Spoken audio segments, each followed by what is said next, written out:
Уважаемые кызылчане, дорогие друзья, от всей души поздравляю вас с наступающим новым 2019 годом. Завершился еще один год. Он был насыщен разными событиями и памятными для каждого из нас датами. Каждый год не проходит бесследно. Он дает нам очень многое.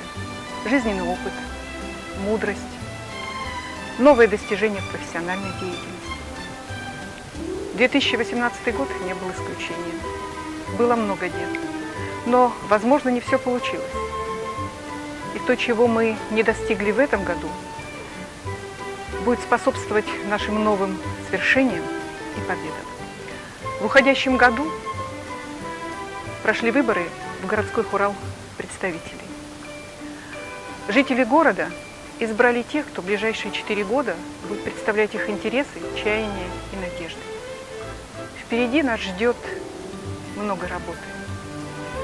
Но я уверена в том, что мы сумеем осуществить все планы и проекты. Мы с надеждой смотрим в будущее. Надеемся, что 2019 год станет очередным шагом на пути к улучшению жизни, внесет мир, счастье и удачу в каждый дом. Принято считать, что Новый год – это семейный праздник.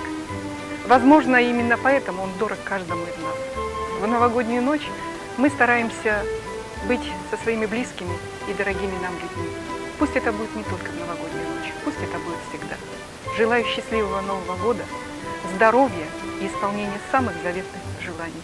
С новым 2019 годом вас, дорогие друзья!